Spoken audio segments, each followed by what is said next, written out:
Jake, that was a destructive finish with the body shot. First of all, did you see that coming a mile away with the knee open to the body? And obviously, the obvious comparison with it being Mokaev's last opponent, you finished him quicker than Mokaev did as well. Leaves an opening for that fight if you want to pursue that. Yeah, well, you know, in preparation, I saw that he rushes in. So it's like a timing shot as a guy closes the distance, boom, the uppercut's right there. And also it acts as like a takedown defense as well, because if he happens to shoot at that time instead, I can use it as an underhook. But, you know, I don't want to give too much away and give fighters free advice. You know, you got to pay me for a PT. You know what I'm saying? But yeah, I finished him quicker than Mokaev finished him. It was life or death work for Mokaev, so, you know, he can say what he wants, but, you know, I think Nascimento would absolutely destroy Mokaev, finish him in the first round. I've learned a lot since that fight. I've grown, I've got better.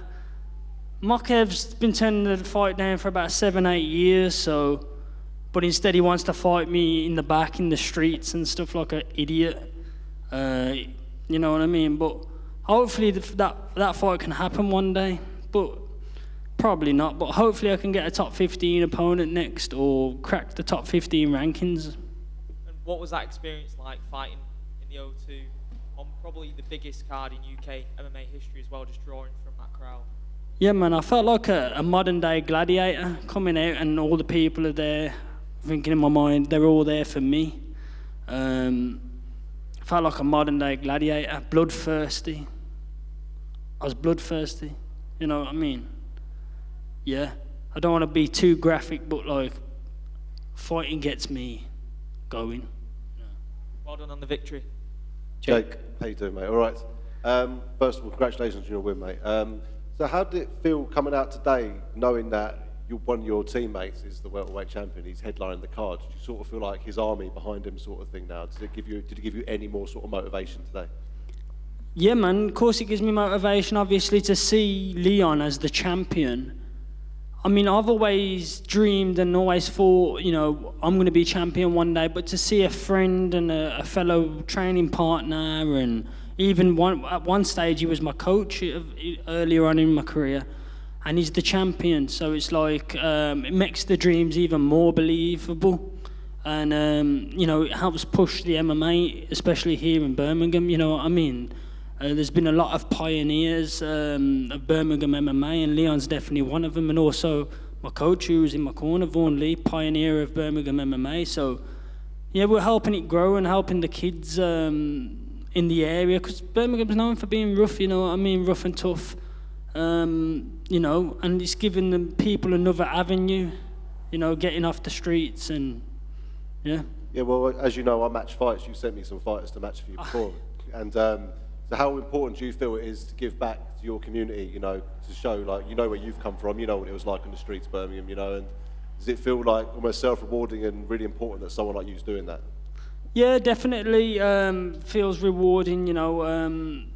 You know, obviously I got a few fighters in the gym, and you know, they're looking up to me, and I'm feeling like the one day they can get there and that. And as long as you work hard and listen, you'll get there, you know. And one more thing from me, you lived up to your name, your nickname with that finish. Those arms were coming down like King Kong, man. You know what I mean? The way you were throwing them hammer fists, you look like just an angry silverback, man. Yeah, well, that's why they call me White Kong, isn't it? Like, I don't know, it just come out. Just come out of me then. Congratulations, man. Thank you. Jake, right here. I have to get your reaction to when he came in overweight. Like, this missing weight, but the missing weight by that much is much different. Yeah, I mean, 3.5 pounds is a lot, especially at a flyweight level. You know, obviously percentage-wise, it's a lot more than a welterweight or whatever. Percentage-wise, he's missed it by quite a lot. You know, and yeah, I took 30% of his purse, but you know, it's not a lot when you miss the weight by that much. I do think it was a strategic move. The last two opponents have missed weight by quite a bit. I think it was strategic because he wants to come in a bigger man and try and hold me on the floor and stuff like that. That's what I thought it was, a strategic weight miss. But if anything, I come in the cage and I was bigger than him. I'm a big flyweight.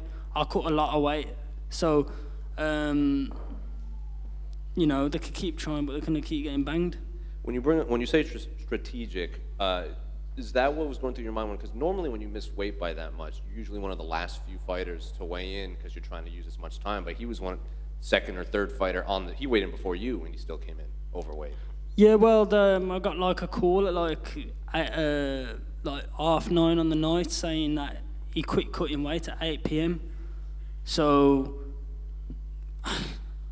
I was like, mate, fuck, I've already done half the weight, you know what I mean? Like, it was one of them ones. I don't know what to say about it. So if he did have a bad weight cut, like you believe, do you think that body shot would have played a bigger factor into, like, because punching him in the stomach like that on that bad weight cut has to be a big issue? Yeah, but that would have hurt him regardless. These MMA fighters don't see these shots coming. They don't train like that. You watch a lot of MMA fights, UFC, anything, and they never throw body shots, only body kicks. So I've got a well-versed variety to my striking game with head and body shots. This ain't my first body shot KO as a professional. I've body shot KO'd people before. I've sparred British champions in boxing and dropped them with body shots. So, you know, it's part of my game, but yeah. Jake. So obviously third performance in the UFC now. A lot of us who have seen you fight before you came to the UFC, and then we saw your first performance, a lot of us thought, nah, that's not the real Jake Hadley. So obviously you've given us 2 really good performances since then. How great does it feel that you've been able to showcase your skills now? Yeah, it feels great. I mean, my last fight was, a back and forth striking display, very entertaining, and then I finished him and choked him out on the ground. I thought I was going to get the bonus for that fight. I'm hoping I get the bonus for this one because I finished him rapid. He missed weight by 3.5 pounds. I should have got the bonus the last fight, so I feel like I deserve it this time. And, I deserve it.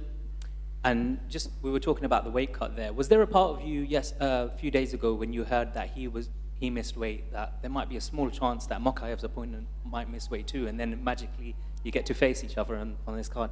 Yeah, well, I was slightly hoping that, but when I saw Mokaev's opponent, he ain't the biggest flyweight. I thought, he's definitely going to be making the weight and that. But he's a nice chap. I hope he beats Mokaev. He's a very nice guy. I had my photo with him actually. He said he was a fan of mine. I'm now a fan of his, so I hope he wins.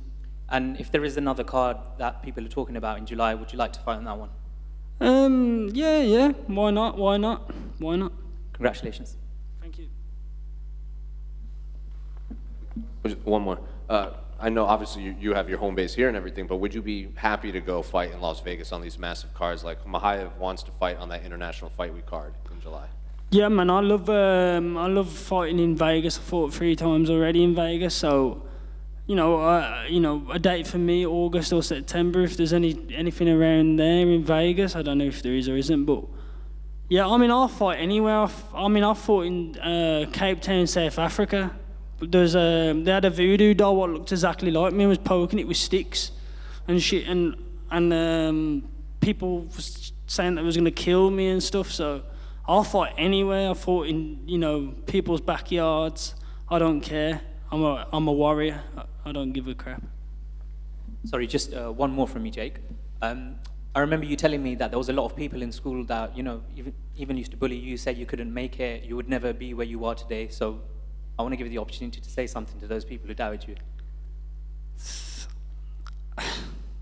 I ain't got nothing to say to them, you know what I mean? Like, obviously, it's like an unachievable goal, isn't it, really? Like, how many people as a kid said to their parents or whatever, I want to be a footballer when I grow up, Dad, or I want to go to space or something. How many people follow their dreams and follow their goals and that? You know what I mean? Not very many. So I'm not shocked that a lot of people said that to me growing up, and but I've proved everyone wrong.